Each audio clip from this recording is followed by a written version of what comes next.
Welcome to the Wisdom That Breathes channel. Across all our platforms, we try to share wisdom which is relevant and accessible to everyone. But on this particular platform, we go deeper into some of the ancient principles found within the scriptures. If you find some of the terminology difficult or inaccessible, then go over to our Keshava Swami YouTube channel where you'll be able to find other content which is perhaps more relatable. Thank you and enjoy the wisdom that breathes. Hare Krishna. So this evening we're talking about karma. Karma is a concept which has become very, very popular in the world and is perhaps something we think about every single day. Someone once said to me, there's a new restaurant in town, it's called Karma.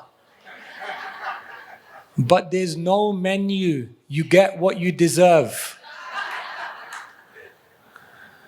So everyone has this concept that by karma, whatever is meant to come to me will come to me. This is how we understand karma.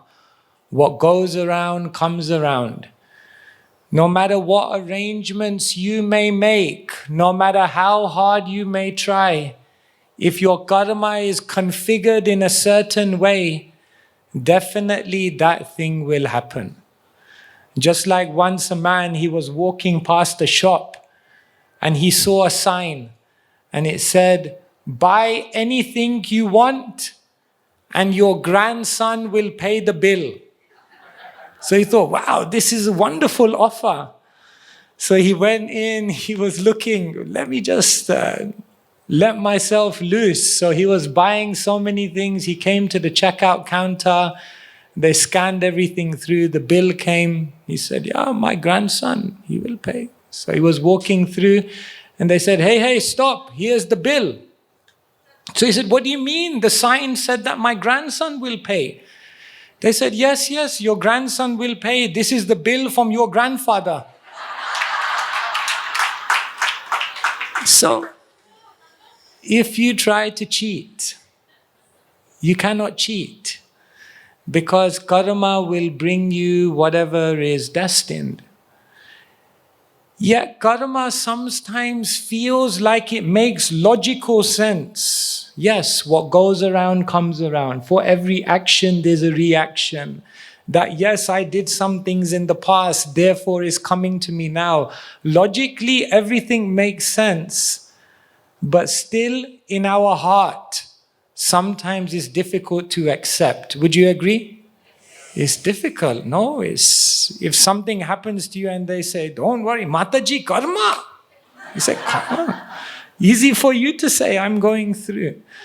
For 30 seconds, I want you to turn to the next person next to you and tell them something that happened to you in the last 1 year that you felt you didn't deserve. This is your time to vent your frustration. Yeah, you tell the person something next to you, something that happened to you that you felt, I didn't deserve this. Okay, can you do that for 30 seconds?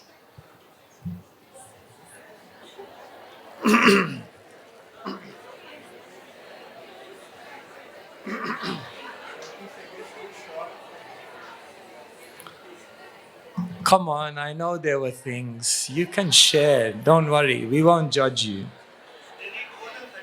They need more than 30 seconds. You need more time.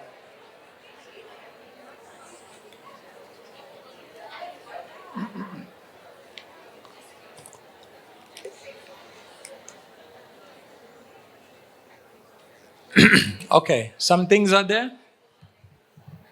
Anyone like to share? Something that happened to you that you didn't deserve? Yes? My husband cheated on me. My God. Wow. Yes, these things happen. Watch out for husbands also. Once there was a man, he said, there are 2 ladies in my life. I don't know which one will be the lucky one. So he went to the astrologer. The astrologer looked in his ball and he said, "You'll marry the first one. The second one will be the lucky one." So we can't. Sometimes people, they do things to us which we can't accept. How you could do that? On a serious note, we sometimes get hurt by other people. We feel, I didn't deserve that. Anything else happened to you that you didn't deserve? My grandson had a fall, went for surgery. He was all of 14. Okay. He don't deserve to see his pain. Yeah, so someone had an injury, someone had an illness. Yeah. Why did he have to go? He's just an innocent boy. He's doing his thing and immediately then something happens. Why? Why? Didn't deserve it. Anything else? Yes, yes. Well, yes. Let's see. Anyone else? My God, you're all very accepting, huh? You accept life? I'm not sure you're like this at home. Are you really? You're fully happy? Nothing happened to you that you didn't deserve? You're fully accepting, I deserved it? Yes? No one's coming out with any small things here. These are all big things. My house caught on fire. My goodness me. So many things happen in life. And even though you may not say, in our heart we feel, Krishna, God, why did you do this? Why did you arrange this? I know the philosophy. I went to the class. I read the Bhagavad Gita. But still in my heart, sometimes I feel like I am a victim. Put your hand up if sometimes you feel I am the victim. Victim mentality. The world is against me. People are against me. The Indian government is against me. Everyone is against me. Why do I always get the bad luck? So, sometimes this concept of karma, it makes logical sense, but in our heart, it's not so easy to digest. In the beginning of the Bhagavad Gita, even Arjuna feels himself to be a victim. Because Arjuna says, I see only causes of misfortune. I don't know. In my life, I followed dharma, I followed piety, I followed vidya, knowledge, I did everything. But still I'm in this predicament. Krishna, better I leave all of this behind. Then Krishna teaches him certain things which helps him to go from a victim to a victor. This is what the Bhagavad Gita teaches us, how to go from feeling yourself to be a victim to how to be victorious in your life. Today, I will not speak too long, but I'll tell you 3 things which if you are able to accept within your heart very, very deeply, then nothing in this world will faze you. Nothing in this world will cause you any sense of disturbance or disappointment or distress or any kinds of dejection. These are 3 truths of life which Krishna teaches us in the Gita, which we have to try to absorb within our consciousness. Life is full of obstacles, and all obstacles come by karma. But Krishna teaches us 3 things about obstacles that we have to accept very deeply. The first thing, or the most important thing we should realize, is that the obstacles in my life are not the obstacles. I'll say that again.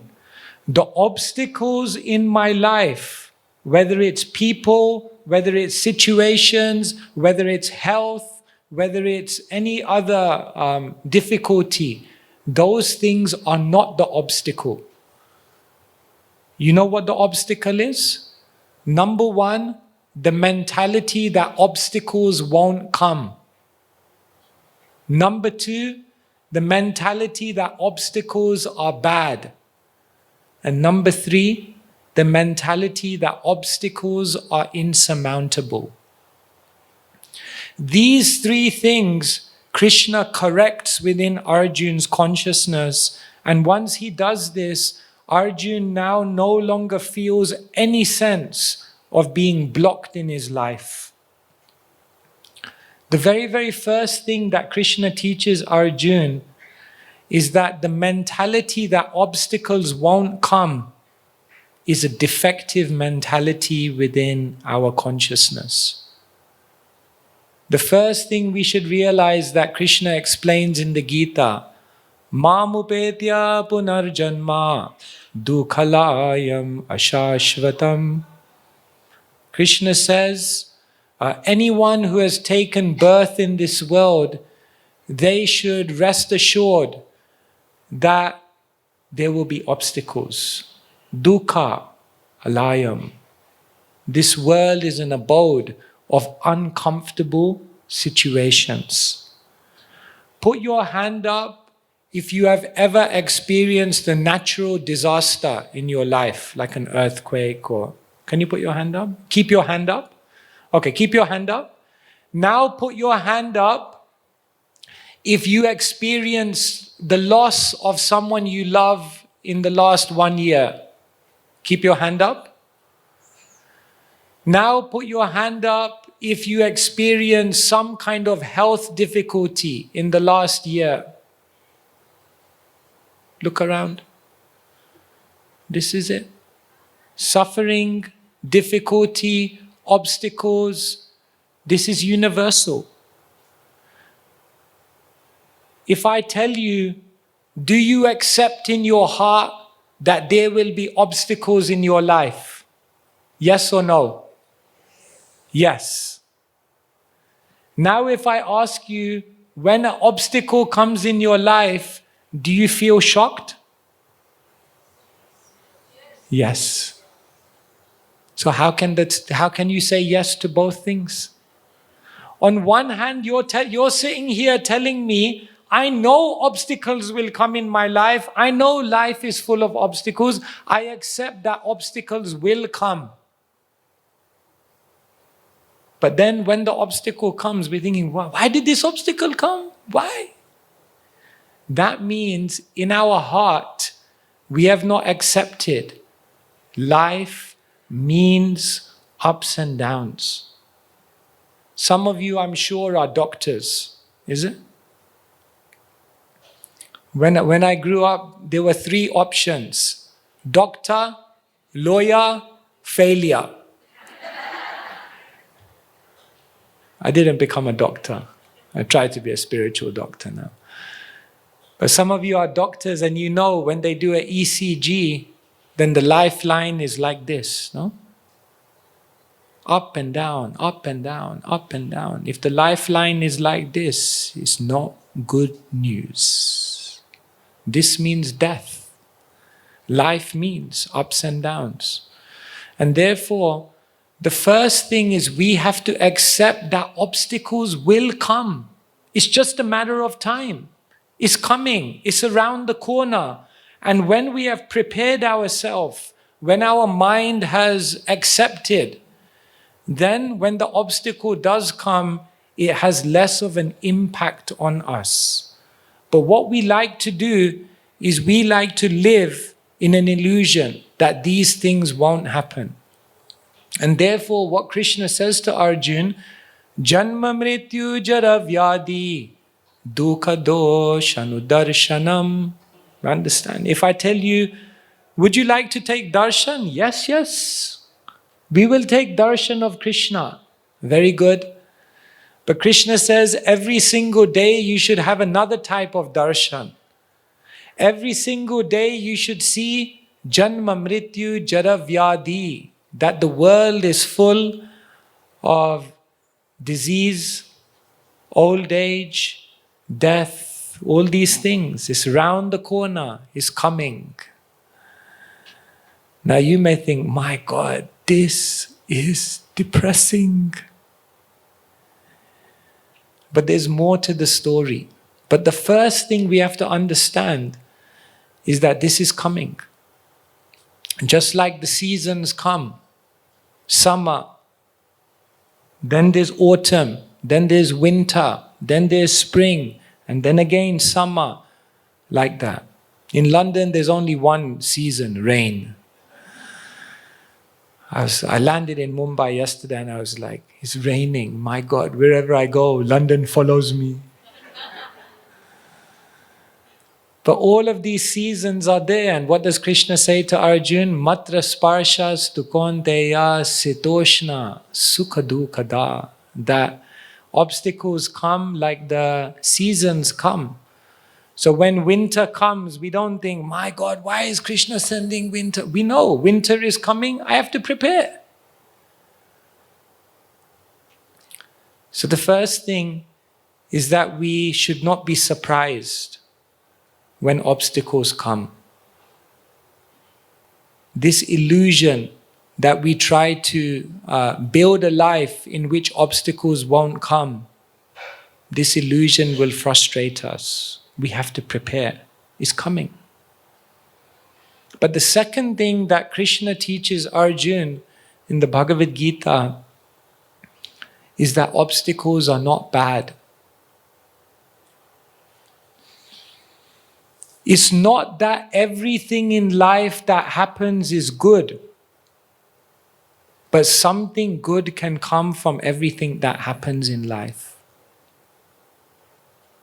And so, Krishna says to Arjun, when bad things happen in your life, when obstacles come, learn to see the good. Number one, you can see the good around the bad. Sometimes when something difficult, an obstacle or a challenge comes in your life, you can use it as an opportunity to illuminate all the other good things that are happening in your life. Gandhi, he once said, I complained that I never had shoes until I met someone who never had any legs. So when a difficulty comes in our life, the first thing is we can look for the good around the bad. The second thing we can do is we can look for the good that comes from the bad. Yes, because life is a journey. And sometimes what we do is we tend to judge everything in the moment. This is good, this is bad. But sometimes a seemingly difficult thing has a bigger gift that it's meant to be delivering to us if we are patient and broad-minded enough to look at the bigger picture. One lady had the interview of her dream. The dream job that she wanted, it was the morning of the interview. She was getting late and then she got out and she got into the driveway to get into her car and she turned the engine on. She heard a sound. She came out of the car and she realized, I've got 2 punctured tires. Oh no, I've got 2 punctured tires. I need to get to this interview for the job of my dreams that will transform my life, that will allow me to realize my aspirations for the future. She was cursing, she was complaining, she was completely disturbed. 45 minutes later, she managed to change the tires. She started driving to work or driving to the office where her interview was. She turned on the radio and she realized, oh my God. Because that day was the 11th of September and that morning she had an interview in the World Trade Center. And that morning, if she had made it on time, life would have ended. That, dear friends, is the journey of how sometimes the good comes from the bad. But are we ready to be patient and broad-minded enough to ensure that we don't judge things in the moment? The second thing Krishna teaches us is try to see the good that comes from the bad. And the third thing that Krishna teaches us is when a bad thing happens, try to see the good that Krishna is asking you to develop in order to counteract the bad. Every situation will force you to grow. Every situation and obstacle will force you to develop your own consciousness. And sometimes we only grow through adversity. And adversity forces us to develop more substantial character. Adversity helps us to develop resilience, tolerance, humility, compassion. And the adversity that forces us to develop this is the only thing that can counteract that bad thing. And so, sometimes challenges are like this. They help us to experience the totality of life. In London, in our monastery, we had one brahmachari. And when he was 31 years old, he had some pains in his stomach. Anyway, he ignored it. He just thought it was a food bug. Then it became so acute that he felt he had to check out what was going on. So he went to the hospital, and lo and behold, after scanning, they came back and they told him, "You have a tumor. You have a tumor in your colon, it's cancerous, and it's stage 4. You're 31 years old. You have to start living like you're double your age." And so he went on the journey from 31, living with cancer. He lived for another 5 years. And two weeks before he passed away, I was with him. And we were talking, we realized these are just the last few days that he'll be here in this world. And he told me, he said, the last 5 years have been the best years of my life. He said, in the last 5 years, I developed the deepest relationships. In the last 5 years, I learned the most wisdom in the deepest way in my heart. I gained the deepest realizations. He said, in the last 5 years, I made my biggest contributions to the world. And he said, in my last 5 years, I feel like my bhakti expanded in ways in which, if this had not happened, I would never have that opportunity. He said, I wouldn't change it for a thing. Because we can also see that the bad that happens in our life is forcing us to develop a good which will counteract that bad.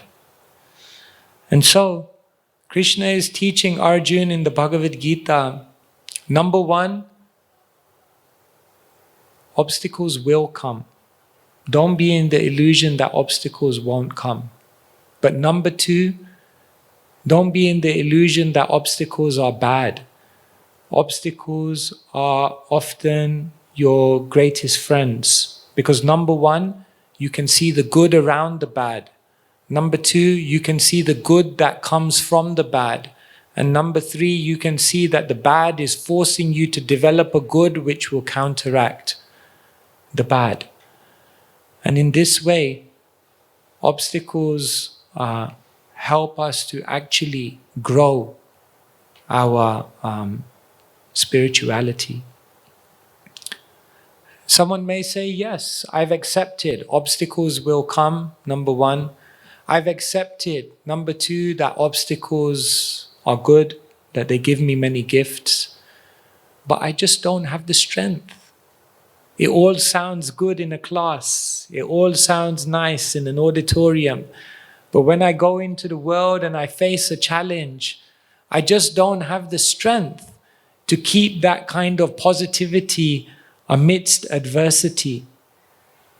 That's why one requires a connection with God.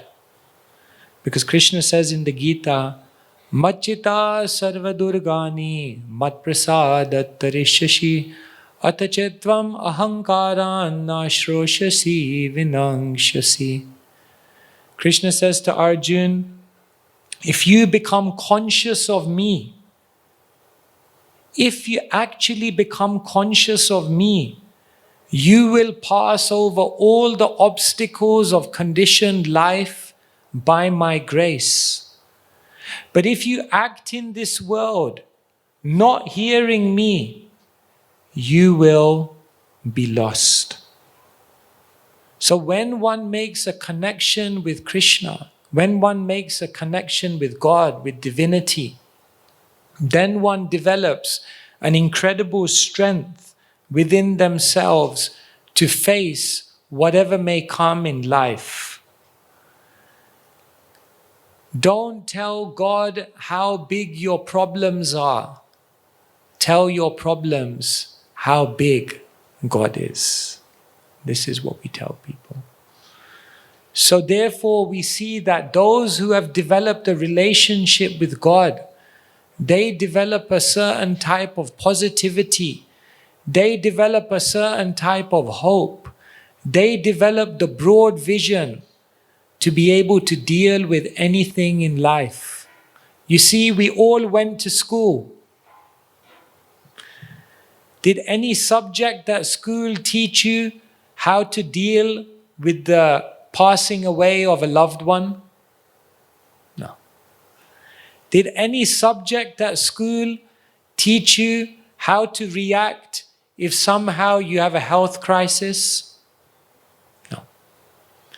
Did any subject at school teach you how to navigate your life if a relationship breaks? No. No subject at school teaches you all of these things. But these things will happen to every single person. And Krishna says, when one makes a divine connection, then one is able to deal with anything in this world. And so, Bhagavad Gita is not just a religious book. Bhagavad Gita is not just a book which gives some nice philosophy for the afterlife. The Bhagavad Gita is the manual which will help us to navigate every single experience, event, and emotion that we may go through in this life. And Krishna says, Atachetvam ahankaran nashroshasi vinangshasi.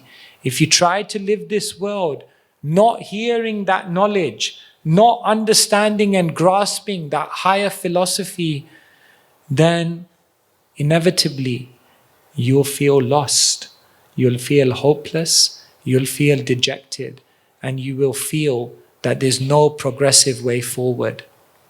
And so, we have these events, we have these opportunities for all of us to come together to actually understand how to live life in a happier, healthier, and more powerful way. And learning this knowledge of karma. In the Bhagavad Gita, there are 5 topics. And one of those topics is karma.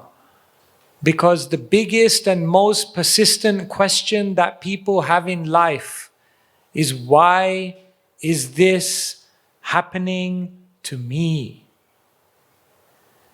The most persistent question in the world is, why do bad things happen to good people? Which means, why do bad things happen to me because I'm a good person? This question has baffled people for centuries.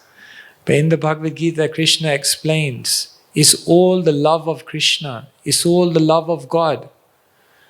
And we tell people a formula. If you want to understand the depth of God's love, you have to understand the length and the breadth of your existence. I'll say that again. If you want to understand the depth of God's love for you, first you have to understand the length and the breadth of your existence. The length of your existence means that this life is just one chapter.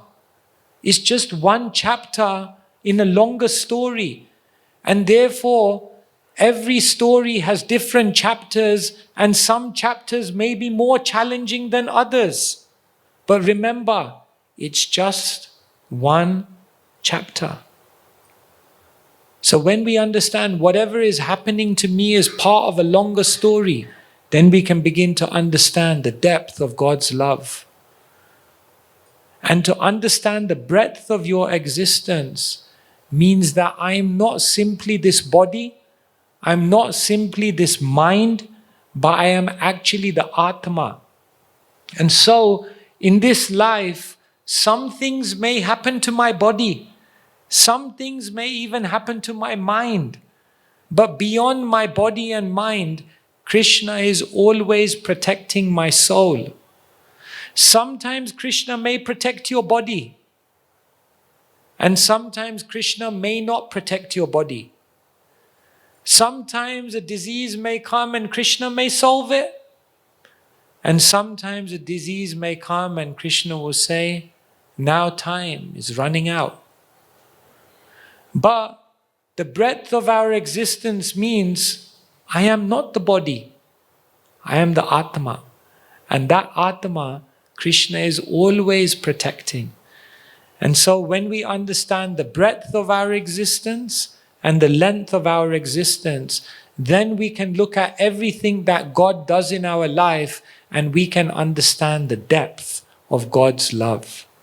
But if one doesn't know these things, then one will look at God when things happen and say, do you know? Are you doing a good job? Do you know what's happening to me? Krishna knows everything. Krishna is like a chess player. A chess player, a good chess player in this world knows 10 moves ahead. They know all the permutations. If he goes there, I go there. If you go there, I go there. If you go there, I go there. I go there. They know all the moves. Krishna, he's the best chess player.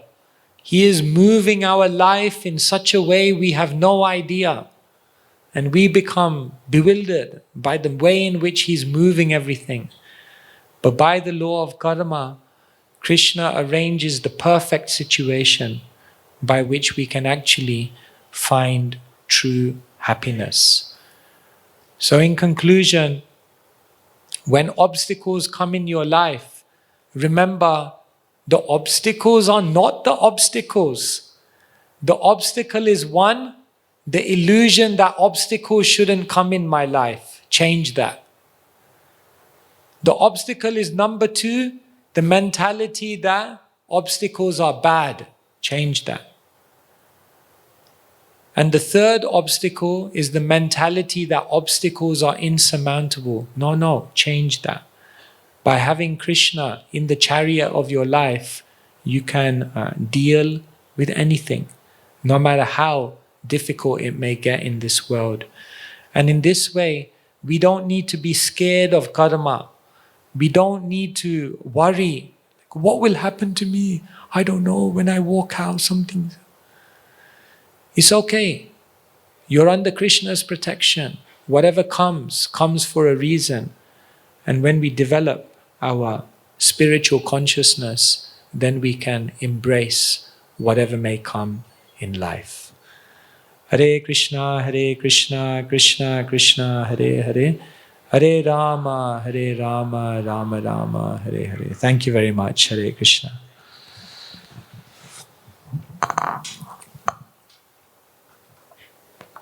Thank you, Maharaj.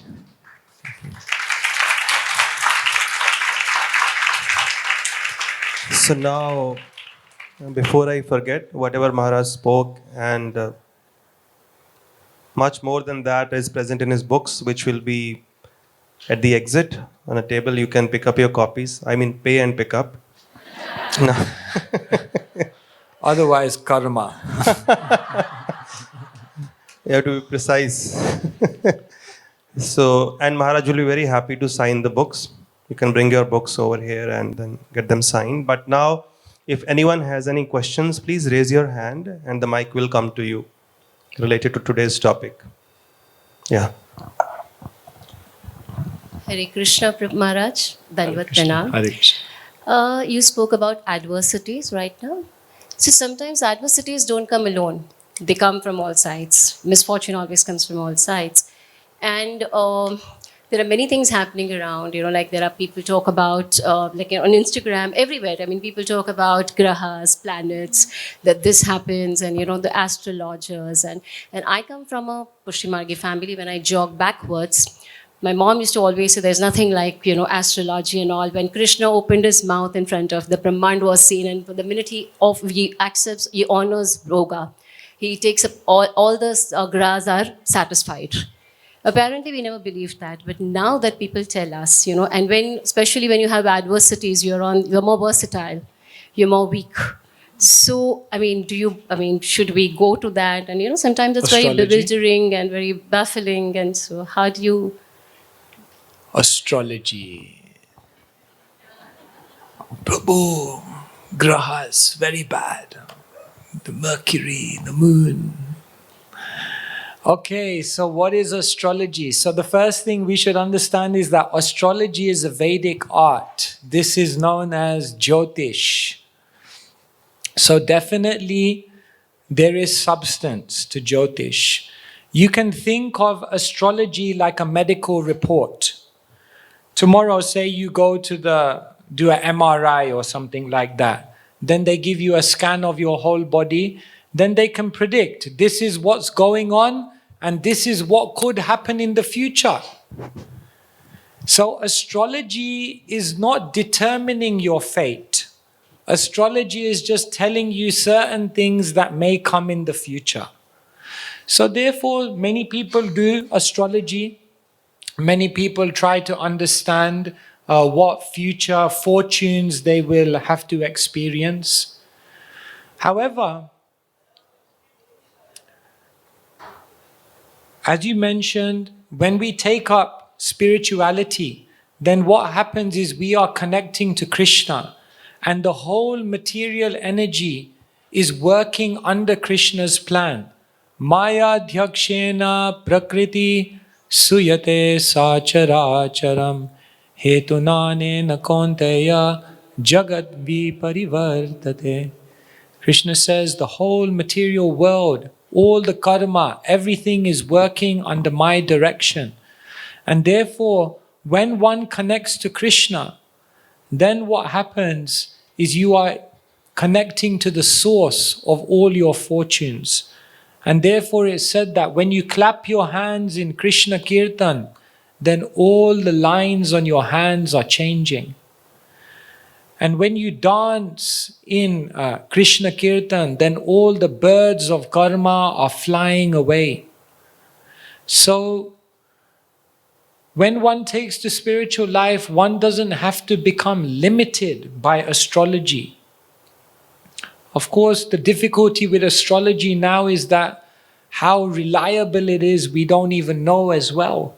So we are getting readings telling us certain things, and then we're living our life. And so better than all of that, we just surrender to Krishna, because He is above all such things and can make all arrangements like that. Is that okay? All right. Anyone else? Okay. Okay, we'll start from it. Is there another mic?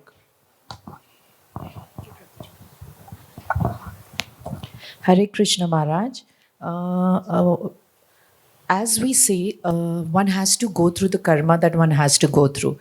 But through bhakti, can one bring the intensity of the karma that one goes through down? Like you just mentioned, if you're dancing, the lines, when you're singing and chanting, the lines of your hands can be changed. So through bhakti, can the intensity of karma come down? Thank you so much. Everyone's thinking, I hope he says yes. Krishna says, Sarva dharman parityaja mamekam saranam braja aham tvam sarva papebhyo moksha yishyami ma sucha. Krishna says, if you align your will with my will, if you live in consciousness of me, then all the karma, moksha yishyami, I liberate you, deliver you from all sinful reaction. So, yes, we can say, in one sense, why do we even get karma in our life? Because Krishna wants to teach us something. But if we learn the lesson, then there's no need for the karma. So then Krishna says, knowledge is like a jnana agni. It's like a fire which burns away all of your karma. So definitely if you intensify your bhakti, then many things that you are karmically meant to experience may well disappear. However, if you practice bhakti, still certain things may appear in your life, but what Krishna will do is he will give you the strength of mind and the strength of consciousness so that in those situations you don't suffer. They say in the world, pain is inevitable, but suffering is optional. So, when we say bhakti delivers one from sinful reactions, then it means one of two things. Either Krishna will take it away completely, or Krishna will allow it to come, but he'll give you the strength so that you won't be affected by it. Like that. Does that make sense? Okay. Hare Krishna. My question is like how we say that why we keep cribbing that why bad things happen to good people, but then why are so much good happening to bad people? and they don't realize entire lifetime that how much bad they are creating or doing with themselves, around themselves, like lust and all those things, addictions or greed, and they're killing, all those things. So why it never happens in their lifetime that they realize? Yes. Sometimes even we're more affected when we see good things happening to bad people. That causes us more suffering. Oh, that guy, why? So sometimes success can also lead to failure, isn't it? Sometimes, these people who pray, can I win the lottery? Can I win the lottery? God, I know I'm a sinner, but make me a winner. All these people, and then they win the lottery and they get all that money and it destroys their life. You see? And sometimes someone loses all their money and it becomes the most wonderful thing. Then they actually begin to live real life. So what is good? What is bad? What is a boon? What is a curse? In this life, everything is like a river. It's just moving like waves. And we judge everything in the moment. So this question, why do good things happen to bad people? Why do bad things happen to good people? The question makes no sense because we don't know who's a good person, first of all, and we don't know what's a bad thing. It's all relative. So, yes, even good things may happen to bad people like that. So, it's interesting when I asked everyone, think about something that happened to you that you didn't deserve. Did anyone here say anything good? Oh, okay, there you go. One person.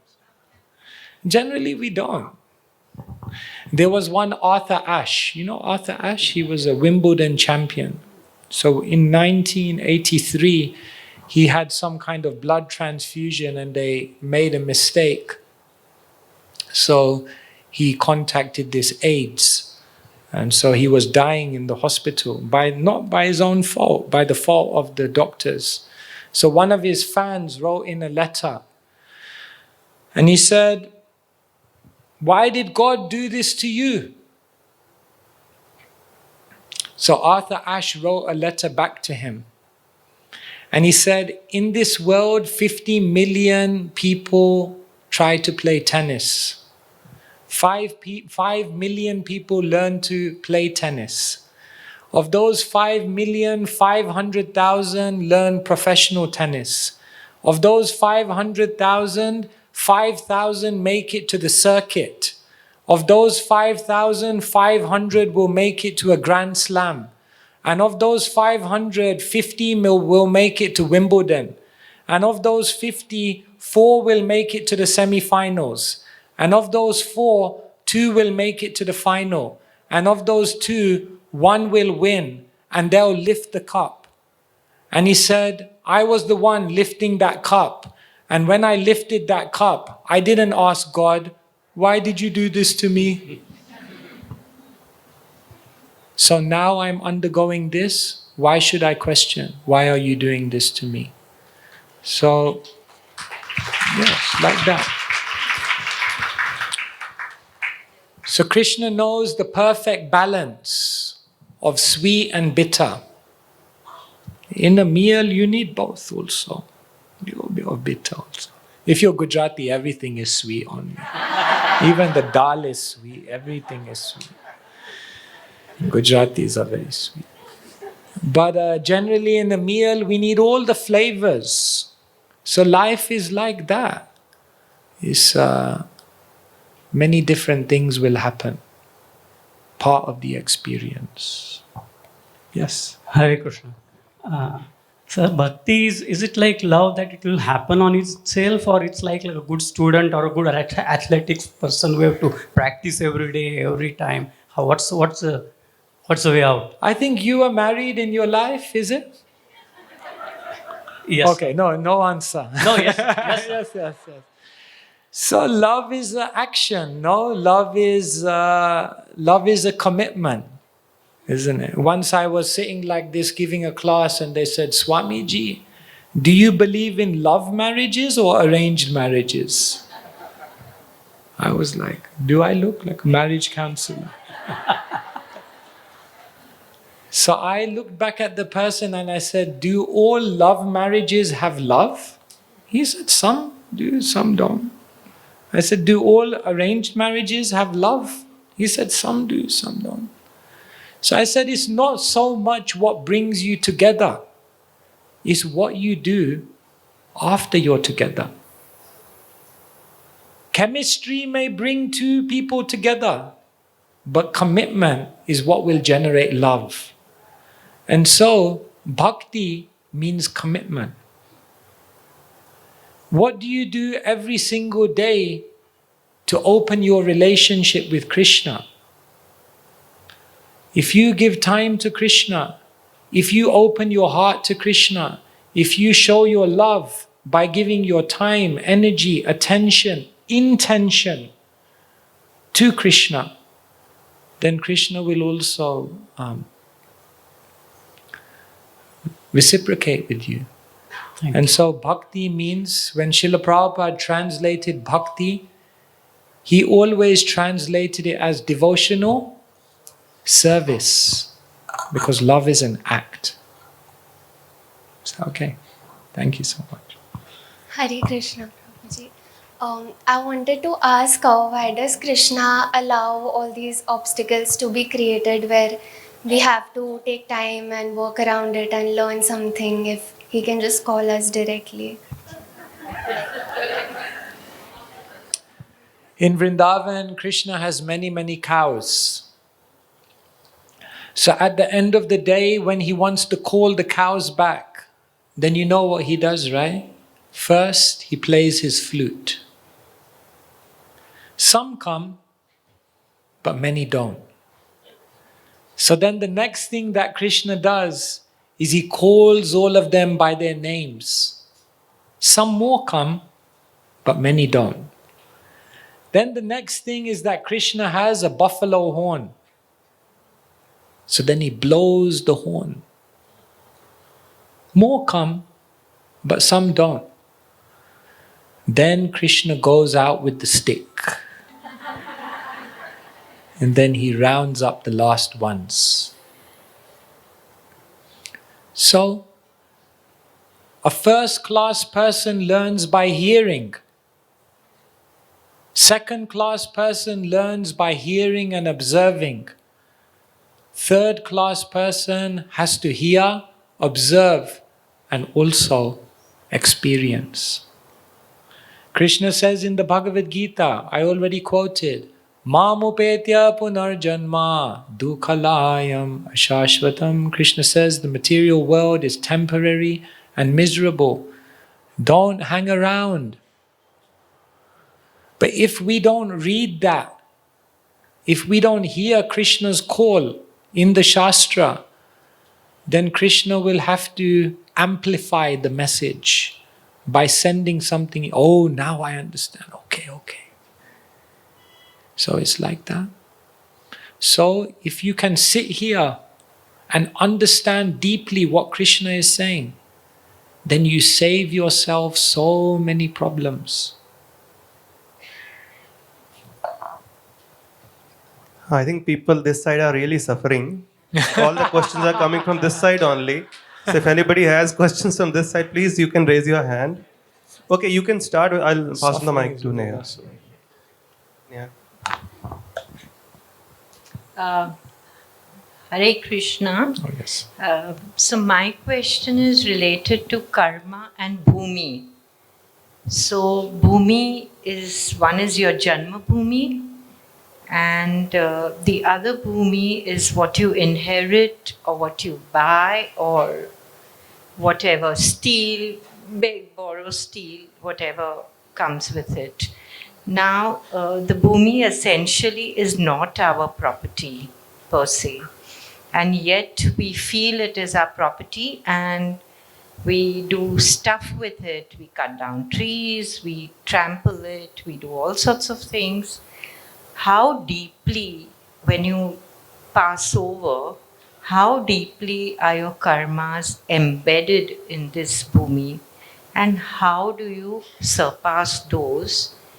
Because intentionally or unintentionally, you are sometimes sabotaging the place where you're living, your home, your land, whatever that is.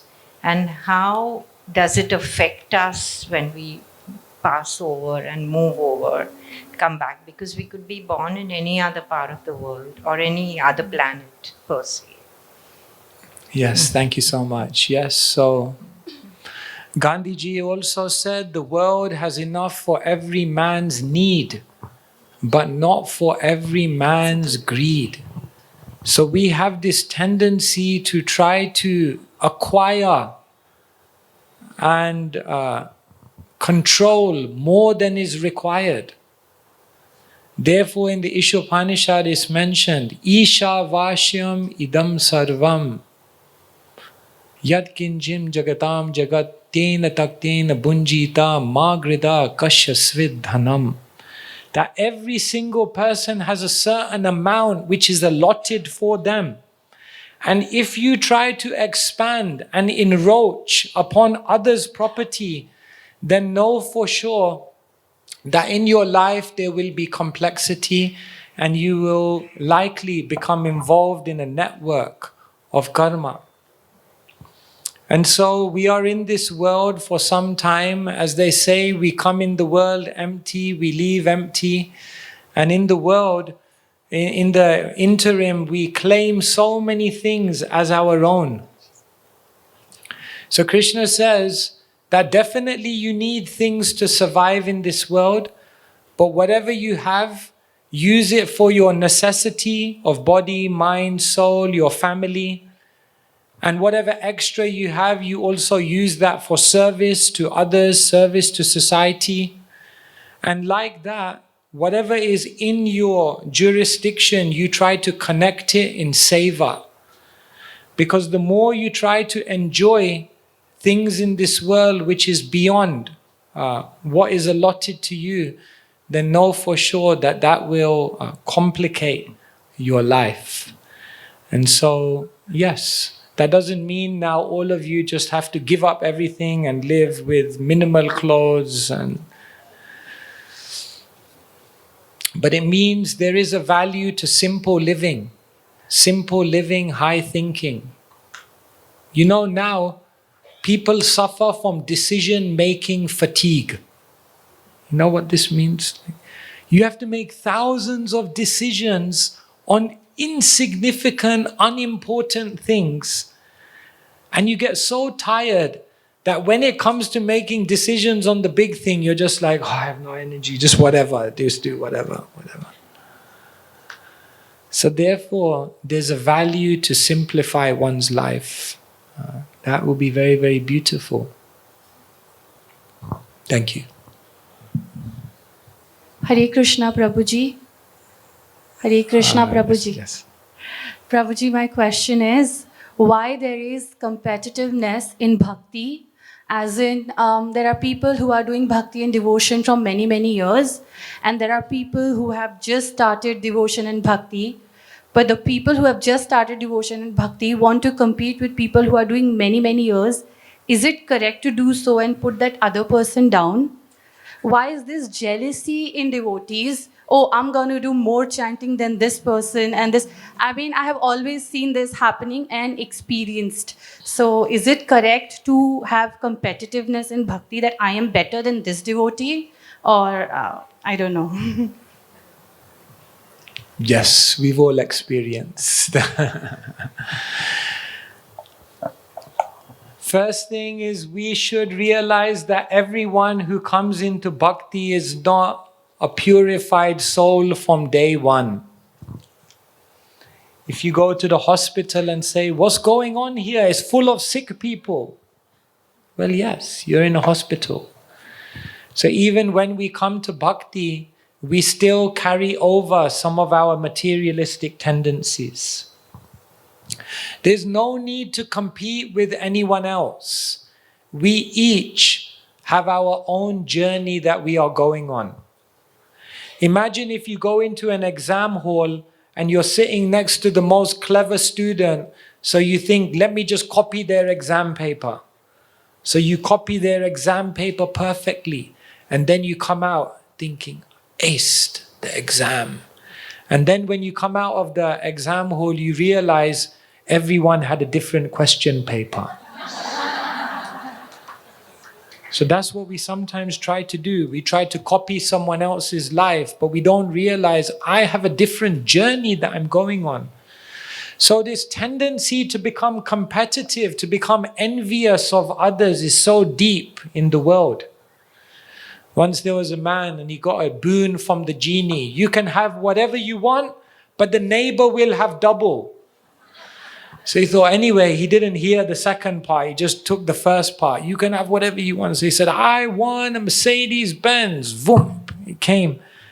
And then he got into his car and he looked at the neighbor and the neighbor had two. He said, oh no. He said, I want a 5-story house. Vroom. Came. He went to the top story. He was enjoying the view until he turned around and he saw 10 stories. And oh no. Then he said, God, I want to go blind in one eye. That is envy. So envy is very, very deep within us. So through bhakti, we're correcting all of these mentalities. In bhakti, we realize I'm not competing with anyone else. This is a team game. If someone else is doing well, then I'm also doing well. And if I'm doing well, they are doing well. We're not against each other. We are together. And in this way, we look around at the devotees and we appreciate all the good qualities and we try to learn and use that to improve our own bhakti, like that. Is that okay? Thank you. Hare Krishna, Dandavat Pranam Maharaj, I wanted to know. Where am I looking? Sorry. Okay, yes. Please it's like the accept Akashvani coming from somewhere.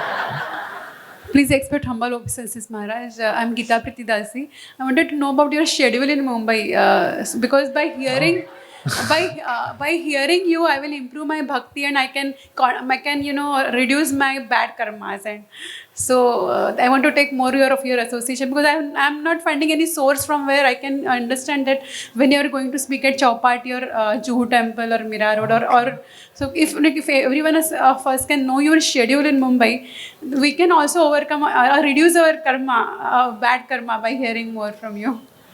Thank you so much. Yes. So tomorrow morning we are in Juhu. Let me think now. Then Sunday morning we are in Chowpatty. And Tuesday and Wednesday morning we are in Pune. So you're welcome. Thank you so much. Hare Krishna. Who has a question on that side? So just keep the questions, because I was anyways going to announce this, but keep the questions related to the topic. There are too many of them. Hare Krishna. Sorry, I just need to see. Where am I looking? Okay, yes. Hare Krishna. I had a question with regards to bhakti and also, the hard times that we face. So basically, a lot of times we find it hard to follow Krishna's teachings. In terms of our vices, they may come into the picture, and a lot of times we face a lot of guilt at not being able to practice perfect bhakti. So I just wanted some guidance on how we could overcome the guilt and not be extremely hard on ourselves for not being able to be the perfect bhakt, because we always feel like we know Krishna and we know He's the Supreme, but a lot of time the vices come in our way. Yes, thank you so much for your honesty. Yes, it's not so easy to change. To change is not so easy. Once we did a 4-day retreat, so at the end of the retreat, we were asking everyone, what are your reflections? So one person came to the front, he said, I changed. I said, wow. He said, yes, I changed. I put on 10 kgs from all the prasadam. He said, okay, that's good. What, any internal change? Oh, no, not that.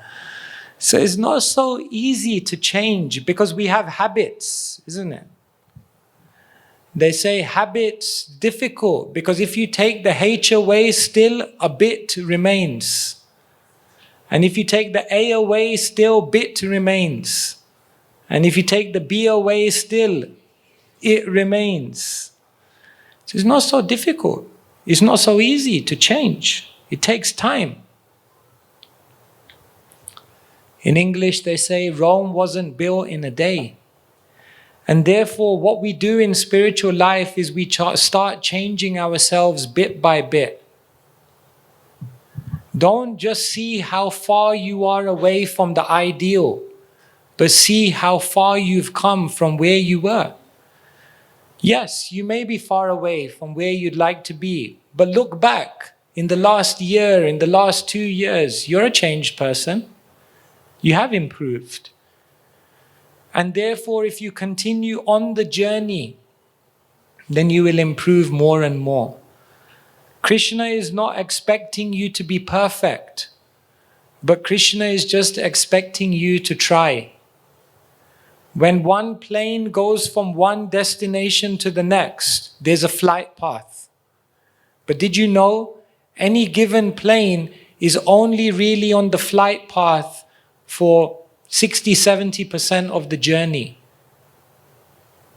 For a lot of the flight, the plane is not on the flight path, but still after a certain time, it still reaches the destination. Why? Because the pilot is always trying to come back. So will you have the perfect year? Maybe not. Will you have the perfect month? Probably not. Will you have the perfect week? Tough. Will you have the perfect day? I don't know, even that's difficult. But what you can do is keep trying to come back when you feel you're coming off the path. And in that endeavor, you will ultimately reach your destination, just like the plane. Is that okay? All right. Hare Krishna. Hare Krishna. Swamiji. Hare Krishna. You know, when we're going through obstacles, hardships, so they always say that it's your karma which you're facing, or like you're destined. So does karma and destiny go hand in hand, or there is a difference? Yeah, thank you so much. So is karma and destiny the same thing? Practically, we can say yes. Destiny means a certain situation that you're meant to be in. And your destiny is created by all the different karma that you've performed in your past. So, we all have a certain situation. Kunti Maharani says, Janmeshwarya Shruta Shribhir Edhama Namada Puman. If you want to know someone's karma, is basically four broad things. There's basically four broad things. Janma, the family that you're born in. Aishwarya, how much opulence and wealth there is in your life. Shruta, how much intelligence you've been given by God. And Shri, mirror, mirror on the wall, how much beauty you have. All of this is determined, destined by karma. Therefore, wow, all of you seem to have all four. But what will you do with that? How you act in that situation now will then determine your next situation. So when we say karma or destiny is never final. Karma or destiny is simply a stage from which you decide to act today. And whatever you do today will determine your next stage. And therefore we tell people, where you are doesn't determine who you are. Because your karma can change, your destiny can change. But yes, this is where you're beginning from now. Is that okay? All right. Hare Krishna, Prabhuji. Yes. I've heard in lots of lectures that, all the scriptures say that if you chant this, your karmas will be cleared.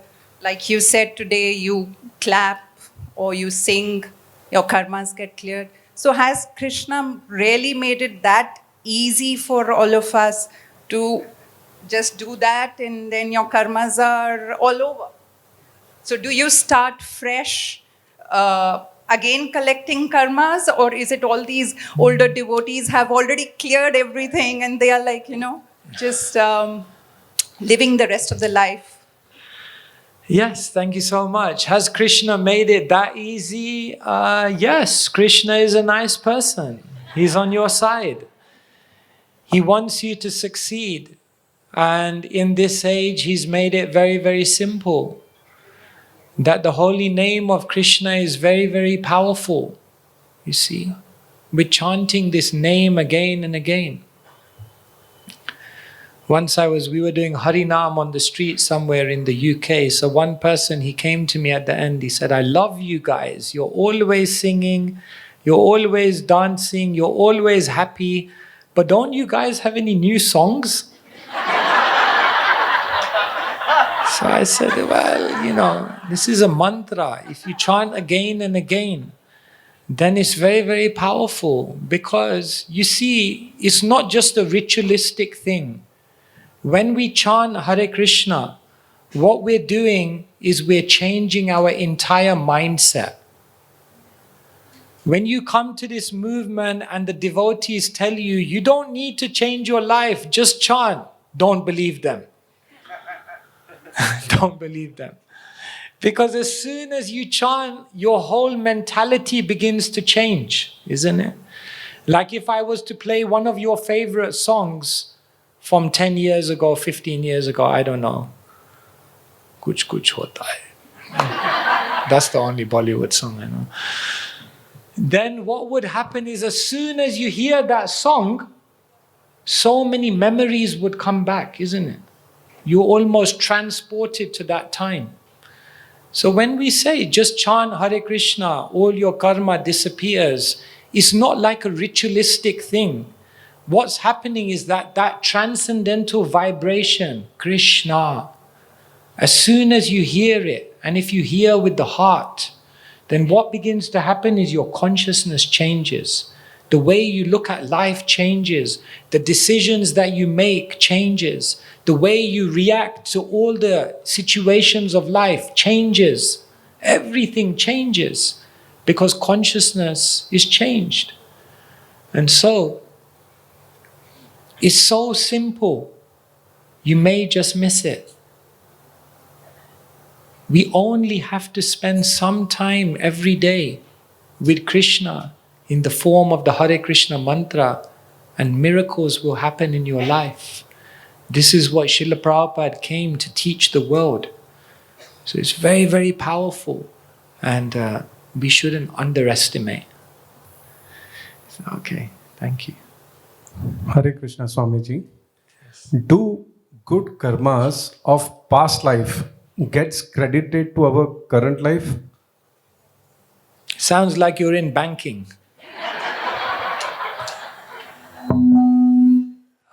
Yes, we are experiencing things from multiple lives. So therefore, things we did in previous lives, things we did in lives before lives, all of those things we are sometimes experiencing now. For example, in Mahabharata, we have Dhritarashtra. You've heard Dhritarashtra's name. He had 100 sons who were all killed. So after all of his sons were killed, he asked, why did I have to go through this? They said, many, many lifetimes ago you did this. You committed this act, therefore 100 sons had to die. But he said, why did it take so many lifetimes for that reaction to come about? And the sages said, because in all the subsequent lifetimes you had to develop the punya to have 100 sons in the first place. And then once you had all the punya to get 100 sons, then you had to experience the reaction of losing those 100 sons, which was from many lifetimes ago. So karma is so complex, we have no idea. It's like how Krishna is moving everything. So like this, karma is that. Therefore Bhishma Dev, when the Pandavas came to Bhishma Dev at the end of Kurukshetra, Bhishma Dev looked at the Pandavas and he said, Nahyasya karhichit papan puman veda viditsitam yad vijigyasaya mukta muyanti kavayopihi. He said, I'm looking at you Pandavas, you had all dharma, you had all vidya, you had Krishna as your best friend, and still you had to suffer. No one can understand the complexities of why we're going through what we're going through now. But definitely, Krishna has a plan. So yes, we are experiencing for multiple lifetimes. Is that okay? Hare Krishna. So I hope all you are satisfied. Karma is the evergreen topic, and as much as you want to talk about it, you just go on listening. One last question. Okay. Mic de dijiye. Okay. Take this one.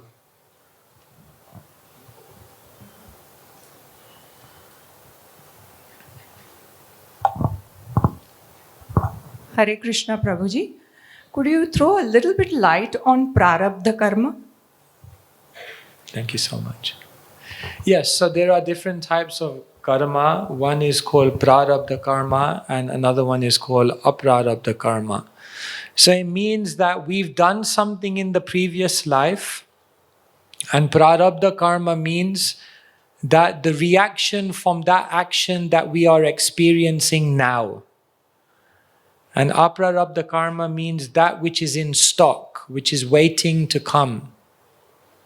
So therefore, what we are, for example, this body that we have is basically prarabdha karma. We get this body based on our desires. I have no idea what I desired in my previous life that I got this 6'6" body. Sometimes I ask Krishna, why? Especially when you have long-haul aeroplane flights. But it's there. We had certain desires, we performed certain activities, and therefore, prarabdha karma, what we're experiencing now. But there are elements of what I've done in previous lives which are still yet to come, which are there in the bank account. And eventually they will also fructify. So like this, karma is very complex. There's instant karma, there's delayed karma, there's individual karma, there's collective karma, there's prarabdha karma, aprarabdha karma, like that. So many, many different varieties. And all of this is ultimately Krishna's system to help us get the experiences that we need in order to realize, I'm not meant to be here. I'm not meant to be in this world. This world is not my true home. Our true home is the spiritual world. And the karmic cycle is meant to help us realize, I need to come out. And this is the great gift that Krishna gives us in this world. Thank you very much. Hare Krishna. Thank you so much for just your attention. one more. Oh, another one? Yeah. Sure. Yes, please. One. Yeah. I just want to ask one question. Please. What is karma and akarma? Oh, okay. Karma and akarma. What is karma and akarma? What is karma and akarma? Very good. So karma means when you perform an activity that has a reaction that comes with it. You do something and then you get a reaction, good or bad. This is known as karma. Akarma means when you do an activity that's completely dedicated to God. An activity in which there is no selfishness. An activity in which there is no material desire. When you do an activity like that, it's an activity, therefore it's karma. But because that kind of activity is dedicated to God, you don't get any material reaction for it. You only get spiritual benefit. And therefore it's known as akarma. It's an activity that yields no material reaction. So ultimately, the devotees of Krishna, they are not simply trying to get good karma. They are ultimately trying to be rid of all karma. Because even if you have good karma, where do you have to come back to experience that karma? Mumbai. We love Mumbai, but we prefer the spiritual world. Therefore, it's said that when you go in the Ganga, then all of your bad reactions are purified. But when you bathe in the Yamuna, then all of your good reactions are purified. Ready for that one? We want to get rid of those also. And therefore, akarma is the science of how to act in a spiritual way so that everything you're doing no longer yields any material reaction like that. All right, thank you so much for your attention. Srila Prabhupada ki jai.